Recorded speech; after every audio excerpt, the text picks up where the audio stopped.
옆에 분하고 이렇게 인사하겠습니다. 하나님의 은혜가 함께하길 원합니다. 뒤에 분에게 이렇게 하겠습니다. 하나님의 사랑으로 축복합니다. 예, 3월의 마지막 주일 이부 예배 오신 여러분 환영하고 축복합니다. 설교를 시작하면서 옆에 분에게 이렇게 한번 질문 한번 더 보셨으면 좋겠습니다. 당신은 누구십니까?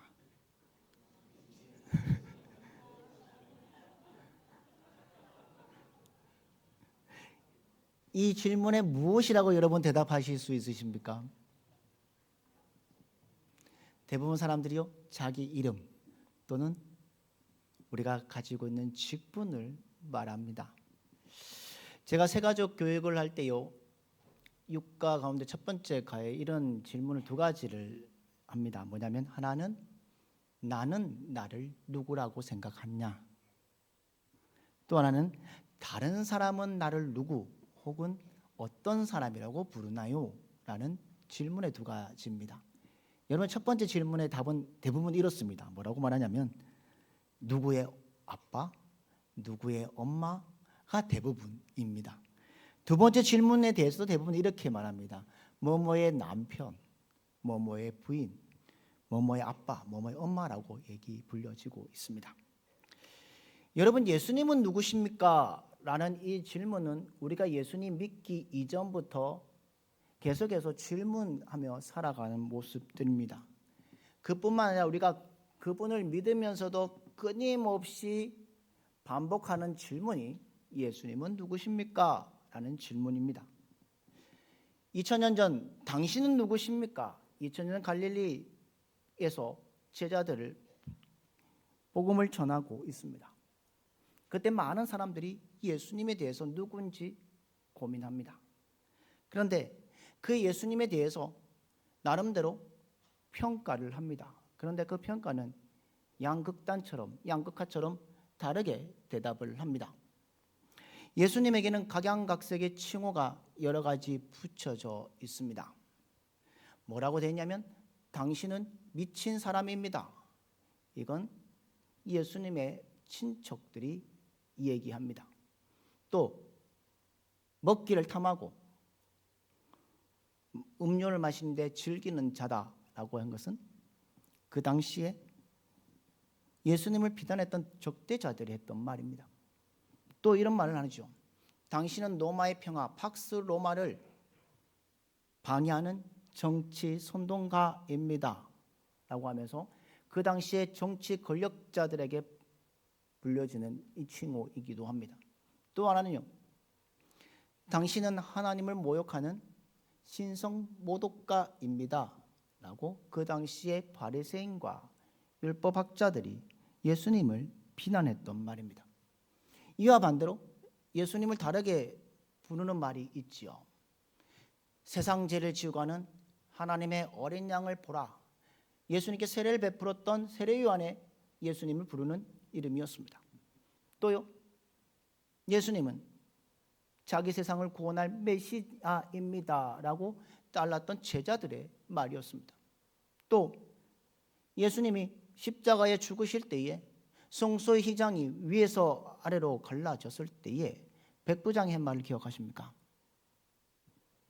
가령 하나님의 아들이었다 라고 얘기합니다.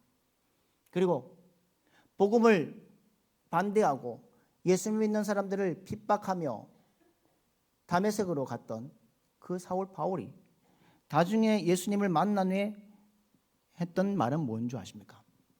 예수님, 당신은 하나님의 아들입니다 라고 고백했다는 겁니다. 그렇다면 오늘 살아가는 우리는 어떻게 고백하시겠습니까? 예수님이 너희는 나를 누구라고 물으시는 주님께 여러분은 어떻게 고백하시겠습니까? 세상 사람들은요, 2000년 전이 아니라 지금 살아가는 사람들은 이렇게 얘기하는 사람들이 있습니다. 예수님은 영적인 카리스마를 가지고 있는 영적 지도자 같아. 예수님은 누구도 흉내낼 수 없는 사랑을 표현하며 도덕가고 윤리가라고 말할 수도 있습니다. 그렇다면 우리가 믿고 있는 예수님은 어떤 분이십니까?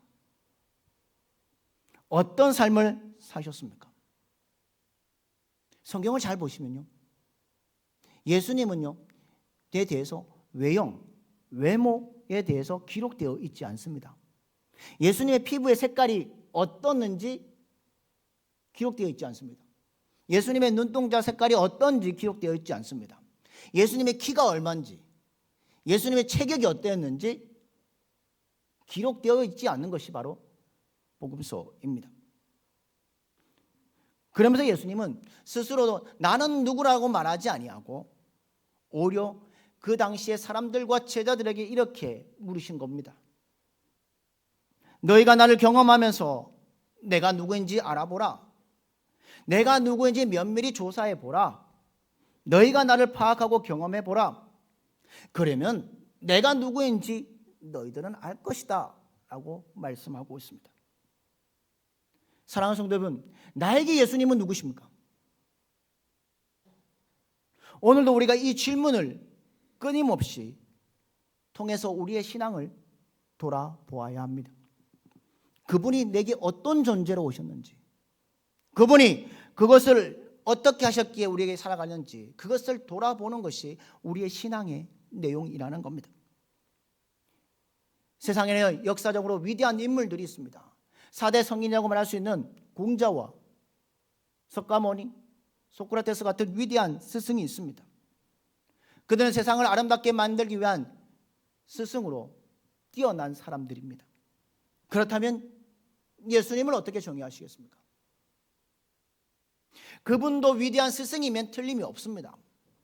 그러나 그분은 스승 이상이었다는 겁니다. 예수님은 세상의 모든 것을 비춰주시는 분이셨다는 겁니다. 또 그분은 그 당대의 위대한 윤리가이며 도덕가였다는 겁니다. 그러나 언제나 윤리 그 이상, 도덕의 그 이상의 삶을 사신 분이 예수님입니다. 예수님을 통해 우리는 하나님의 나라를 맛보고 살아가고 있습니다. 사랑하는 성도 여러분, 크리스찬, 기독교인이 무엇입니까? 그리스도께 속한 사람들입니다. 크리스천이 된다는 것은 내 생각, 내 멋대로 사는 것이 아니라 내 안에 그리스도께서 속해서 살아가는 것이 바로 크리스찬, 기독교인이라는 겁니다. 그렇다면 우리가 참된 그리스도인이 되기 위해서 무엇을 해야 될까요? 예수님이 어떤 분인지, 예수님이 어떤 일을 하셨는지 바로 알아야 진정한 크리스찬이 되고 진정한 기독교인이 될 수 있다는 겁니다. 예수님의 인격과 사역을 바로 알고 우리가 진정으로 크리스천이 되기 위한 너무나 중요한 일이 오늘 이 본문 속에 있습니다. 사복음서, 마태, 마가, 누가, 요한복음, 이 사복음서가 있는 가운데 성서학자들은 제일 먼저 쓰여진 책이 바로 마가복음이라고 말합니다. 그래서 이 마가복음을 예수님의 전적인 인간적인 면모를 보여주는 성경책 복음이라고 말을 하고 있습니다. 그러면서 오늘 읽은 본문 속에 도대체 내가 믿는 예수님이 누군가, 나에게 어떤 분인가 도전해주는 중요한 말씀이 여기 있습니다. 그렇다면 오늘 이 시간 나에게 예수님은 누구인지를 함께 말씀을 통해서 은혜를 받고자 합니다. 첫 번째는 어떤 것이냐, 같이 한번 읽도록 하겠습니다. 같이 읽겠습니다. 시작. 예수님을 나의 주님으로 고백할 때 진정한 신앙이 형성됩니다. 아멘. 오늘 본문이 시작하는 지역이 어디입니까? 빌립보, 가이사랴라는 곳입니다. 가이사랴 빌립보라고 할 수 있는 곳입니다. 여러분, 가이사랴라는 것은 무엇이냐? 그 당시에 로마 황제였던 아우구스티누스, 그 사람이 대표해서 가이사, 그리고 그 지역에 있었던 빌립이라는 사람이 지어서 만든 곳이 가이사랴 빌립보입니다. 그곳은 황제를 섬기는 신전도 있었고요, 황제 숭배가 이루어지는 곳입니다. 바로 이런 곳에서 예수님은 오늘 제자들에게 물으십니다. 사람들이 나를 누구라 하느냐라고 물으십니다. 이 말은 무엇입니까? 이 세상의 주인은 누구인가? 이 세상의 진짜 주님은 누구냐는 질문입니다. 지상의 왕인 가이사와 하늘의 왕인 주인인 예수님과 대결하면 어떠느냐는 질문이 여기 속에 들어져 있습니다. 어떻게 묻고 계십니까? 오늘 27절 말씀을 보십시오. 우리 27절 말씀을 같이 한번 읽도록 하겠습니다. 같이 읽겠습니다. 시작. 가이사랴 여러 마을로 다니실세 길에서 제자들에게 물어 이르시되 사람들이 나를 누구라고 하느냐. 아멘. 예수님이 가이사 빌립보를 두루 다니시면서 제자들에게 묻고 계십니다. 세상 사람들이 나를 누구라고 묻느냐, 누구라고 하느냐 라고 했을 때 제자들이 뭐라고 말합니까? 세례 요한이라고 말합니다. 세례 요한이 죽었는데 다시 살아왔다고 얘기하는 사람도 있습니다.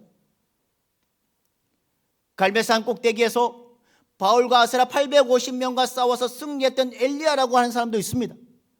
또는 선지자 중에 한 사람이었다고 부릅니다. 그런데요, 놀랍게도 예수님은요, 그 대답에 아무런 반응을 하지 않습니다. 오히려 오늘 계속 질문을 던지고 계십니다. 너희는 나를 3년 동안 따라다니지 않았느냐? 내가 하는 것, 내가 말하는 것 보고 듣지 않았느냐? 너희는 무슨 마음을 품고 나를 따라왔느냐? 내가 누구인지 알고 나를 따라왔느냐는 주님의 질문이 여기 있습니다. 오늘 본문 29절 말씀을 보십시오. 29절 말씀을 우리 한번 같이 읽도록 하겠습니다. 29절 말씀 같이 읽겠습니다. 시작.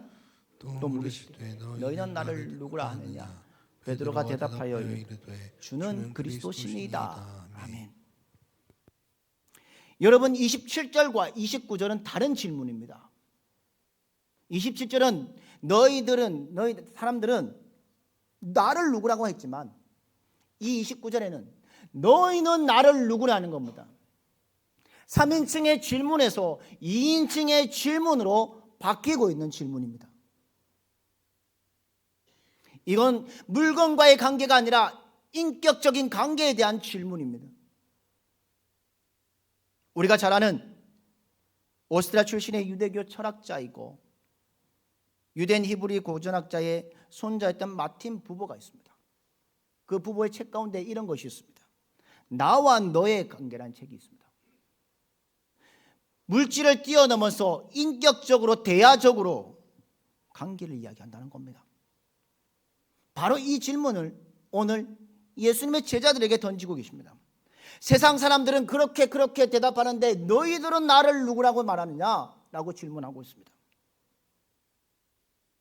여러분, 3인칭의 질문의 대답은 구경꾼이 될 수 있습니다. 다른 사람이 할 수 있습니다. 그러나 2인칭의 질문에 대한 답은 누가 해야 합니까? 내가 해야 합니다. 자신의 존재를 걸고 대답을 해야 합니다. 너의 인격, 너의 생명을 가지고 나에게 답해보라라고 질문하고 있습니다.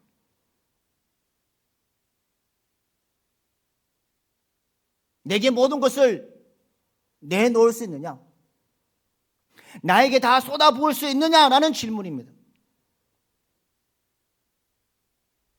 타인의 하나님이 아니라 너의 하나님에 대한 질문으로 묻고 계십니다. 여러분, 많은 사람들과 하나님의 이야기할 때는 우리는 머리만 움직입니다. 타인의 하나님은 나에게 가슴까지 전달되지 않습니다. 그러나 주님이 우리에게 오늘 묻고 계십니다. 너의 삶, 너의 실존, 너의 생명, 너의 의지를 다 바쳐서 나를 믿는 신앙에 들어올 수 있느냐라는 질문입니다. 진정한 신앙인에게는 용기가 필요합니다. 구경꾼에게는 용기가 필요 없습니다. 그러나 그 자리에 함께 참여하는 사람들에게는 용기가 필요합니다. 용기 있는 결단이 필요하다는 겁니다. 나의 삶을 드려야 하기 때문입니다. 이 신앙의 도약을 이룰 수 있기 위해 주님은 제자들에게 물으신 겁니다. 너희는 나를 누구냐 하느냐라는 겁니다. 사랑하는 성도 여러분, 누군가 내게 전해준 복음을 나의 복음으로 만드는 것 쉽지 않습니다. 어려운 일입니다. 그리고 엄마 품에서 품었던 예수 그리스도의 이야기를 내 삶에 움직이는 신앙으로 바꾸는 것 쉽지 않습니다. 어떤 때는 하나님께 감동해서 전율이 따라올 때도 있지만 어떤 때는 그 안에서 방황하는 일들이 있습니다. 그런데요, 부모님의 신앙이 나의 신앙이 될 때에, 친구의 신앙이 아니라 나의 신앙이 될 때에, 누군가의 신앙이 아니라 나의 신앙이 될 때에 비로소 우리 안에 진정한 감격과 감사를 경험할 수 있다는 겁니다. 사랑하는 성도 여러분, 우리는 진정한 그리스도인으로 살아가고 계십니까? 진정한 그리스도인으로 살아가기 위해서는 예수님이 나의 주님이라는 고백을 해야 합니다. 그럴 때에 진정한 신앙의 삶을 걸어갈 수가 있다는 겁니다. 사랑하는 믿음의 성도 여러분, 이번 한 주간도 주님을 나의 주님으로 고백함을 통해 진정한 신앙인으로 한 주간도 승리하며 살아가는 여러분들 되기를 주님의 이름으로 축복합니다. 두 번째로는 예수님을 믿는 신앙의 여정에 결단과 용기가 필요합니다. 4세기에 고대의 신학자이고 교부학자로 유명한 사람이 있습니다. 여러분도 잘 아십니다. 성 어거스틴. 그 성 어거스틴의 이야기를 너무나 잘 알고 계십니다. 그 사람 어땠습니까? 젊을 때 삶을 보십시오. 방탕하고 살아갑니다. 그런데 누구의 기도가 있었습니까? 어머니 모니카의 기도가 있었습니다. 끊임없이 기도했습니다. 그러나 그 기도가 쉽게 이루어지지 않았습니다. 어느 날 어거스틴이 집에 있다가 밖에서 들려오는 소리에 친구와 아이들의 소리에 밖으로 나갑니다. 그 떠드는 소리에 그 소리가 무엇이었냐? 성경을 집어서 읽어라. 성경을 집어서 읽어라 라고 했다는 겁니다. 그래서 방에 들어가서 성경을 집어서 읽었던 본문이 있습니다. 우리가 잘 알고 있습니다. 로마서 13장 13절과 14절 말씀입니다. 우리 로마서 13장 13절 14절 말씀 같이 읽겠습니다. 시작. 낮에와 같이 단정히 행하고 방탕하거나 술 취하지 말며 음란하거나 호색하지 말며 다투거나 시기하지 말고 오직 주 예수 그리스도로 옷 입고 정욕을 위하여 육신의 일을 도모하지 말라. 아멘. 이 말씀을 읽은 후에 어거스틴은 회심합니다. 그 당시 회심할 때 그는 30살이 넘었던 사람이었습니다. 그동안 알고 있던 어머니의 신앙 고백이 자신의 신앙 고백으로 바뀌었다는 겁니다. 그는 그제서야 비로소 어머니의 말씀에 그리고 기도가 자기의 것으로 바뀌었다는 겁니다. 타락과 끊임없는 지성적인 물음을 가졌던 그 사람, 인생의 쓰라린 경험과 실패를 경험했던 그 사람, 낙담하며 묻혀있던 그 사람, 사생활을 낳았던 그 어거스틴이 하나님 앞에 돌아와 결단과 용기를 통해 그의 삶은 바뀌었음을 봅니다. 저는 이 이야기를 들으면 이렇게 생각합니다. 우리의 신앙은 어디에 있습니까? 아직도 우리의 신앙은 머리 위에 있습니까? 가슴까지 내려오는 것, 마음까지 내려오는 것 참 힘든다는 것을 볼 수 있습니다. 사랑하는 성도 여러분, 우리가 예수님을 믿는 신앙의 여정 가운데 결단과 용기가 필요함을 기억하고 주님 말씀 앞에 살아가는 여러분들 되기를 주님의 이름으로 축복합니다. 제가 사역을 하면서 예전에 청년들에게 이런 질문을 했습니다. 너 어떻게 예수님 믿을래? 너 어떻게 언제 예수님 믿을래? 라고 물었습니다.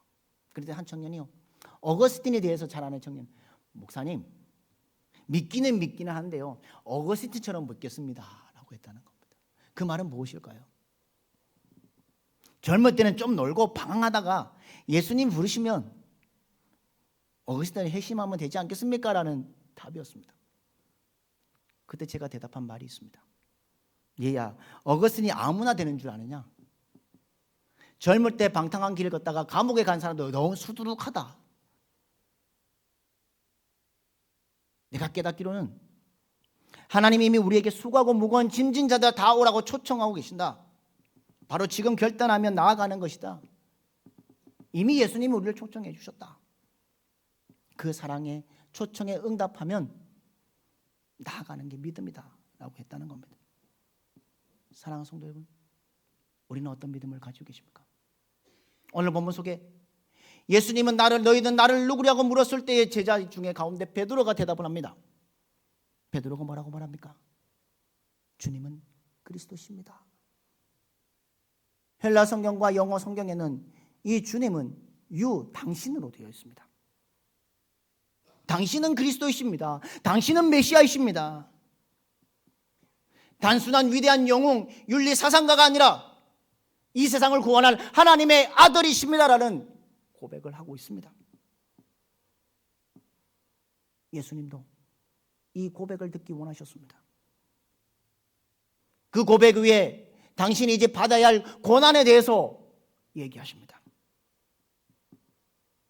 이 고백이 있어야 다음에 다가올 고난에도 제자들이 이겨낼 수 있기 때문에 그 고백 위에 참된 신앙을 세우기 위해 주님은 기다리고 있었다는 겁니다.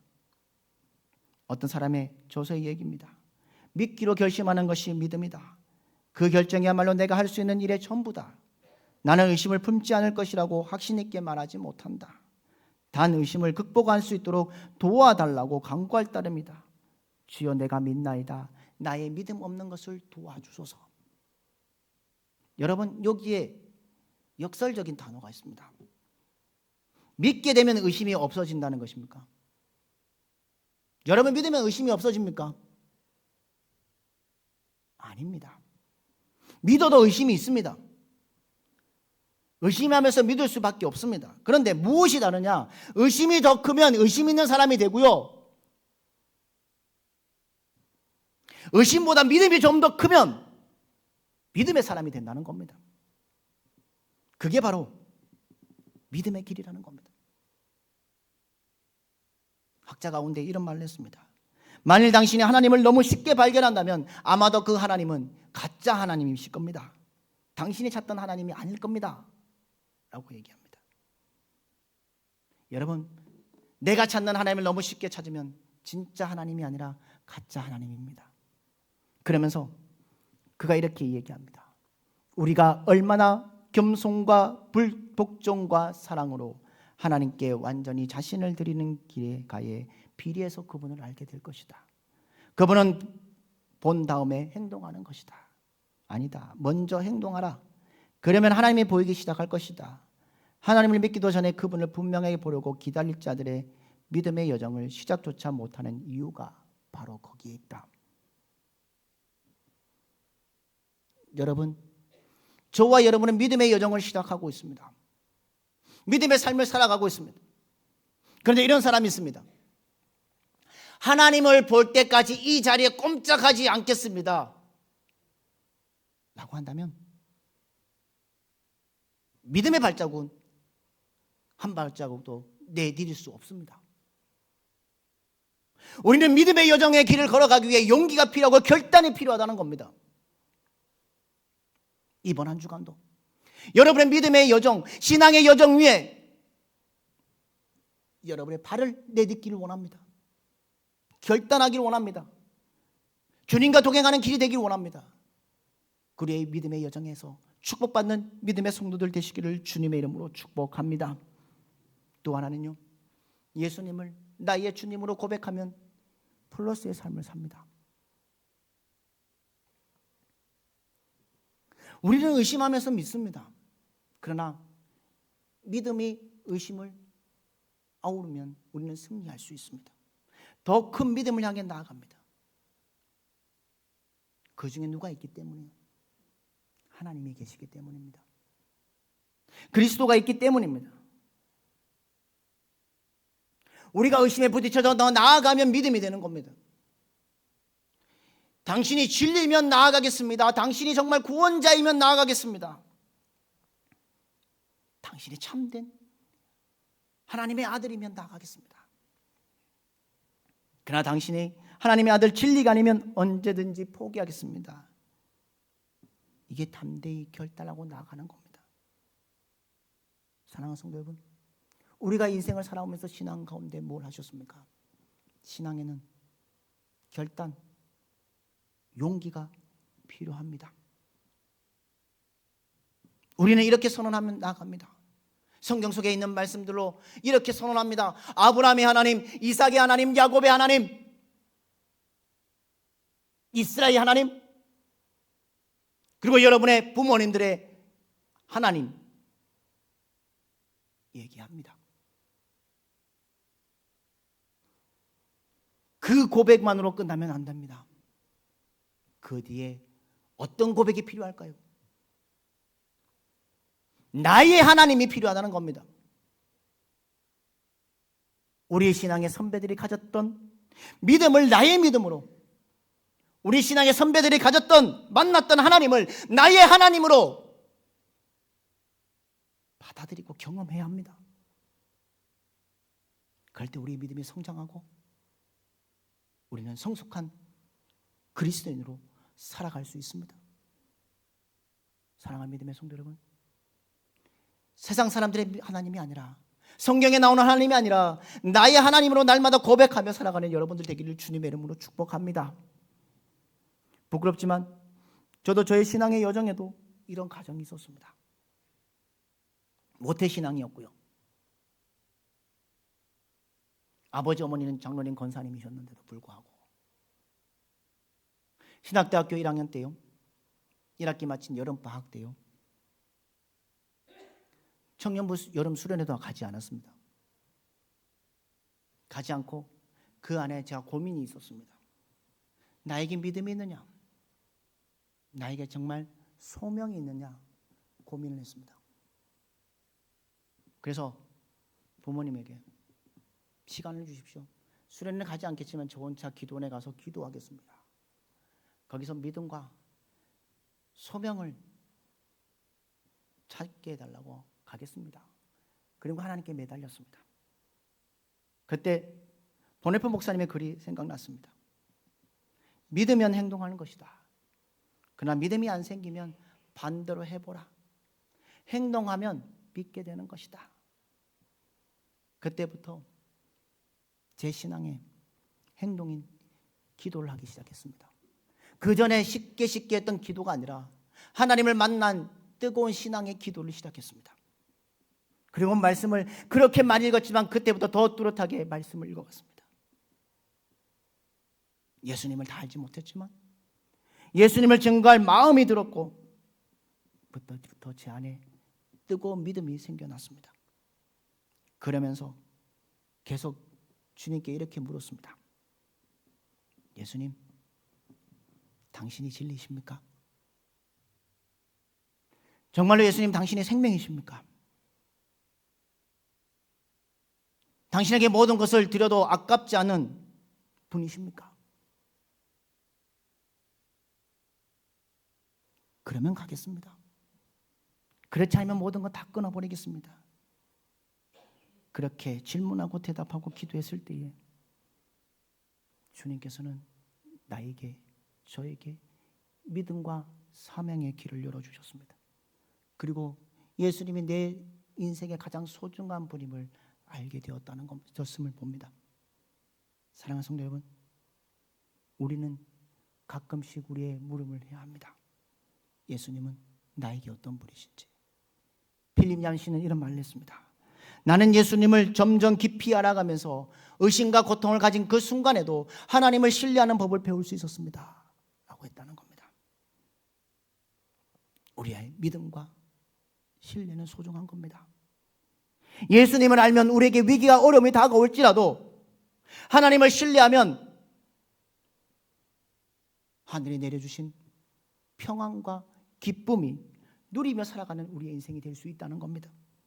사랑하는 성도 여러분, 예수님은 누구십니까? 우리에게 누구로 다가오십니까? 예수님이 우리의 하나님이 되시고 예수님이 우리의 주님이 되시고 우리의 메시아가 된다는 이 인생의 최고의 대답을 그분에게 드려야 되지 않겠습니까? 무슨 뜻입니까? 내 인생의 삶의 중심이 내가 아니라 내 인생의 주님을 주인으로 바꾸는 인생을 바꾸는 결단이 필요하다는 겁니다.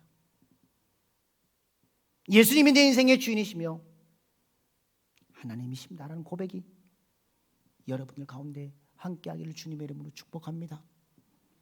오늘 우리는 사순절 네 번째 주일을 보내고 있습니다. 예수님이 이 땅에 빛으로 오셨습니다. 생명으로 오셨습니다. 진리의 길로 이 땅에 오셨습니다. 평안으로 오셨고 하나님의 주신 은혜가 이 땅에 오신 분이 바로 예수님입니다. 우리는 이 인생의 출발점에, 신앙의 여정의 출발점은 누구에게 있어야 하겠습니까? 예수님으로부터 출발할 수 있어야 합니다. 예수님 알기 전에는 우리의 인생은 마이너스 인생입니다. 그러나 예수님을 만나고 예수님을 나의 주님으로 의지하면 우리의 인생은 플러스 인생으로 바뀌게 되어 있습니다.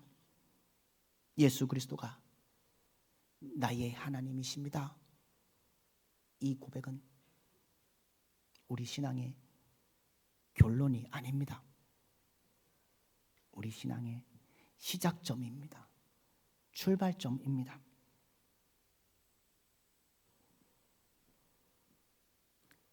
이것이 시작되지 않으면 믿으면서도 우리는 도망갈 수밖에 없는 인생이 될 수 있다는 겁니다. 예수님은 저와 여러분에게 너희는 나를 누구라고 물을 때에 예수님은 내 인생의 메시아이십니다. 고백하는 그런 은총이 있기를 주님의 이름으로 축복합니다.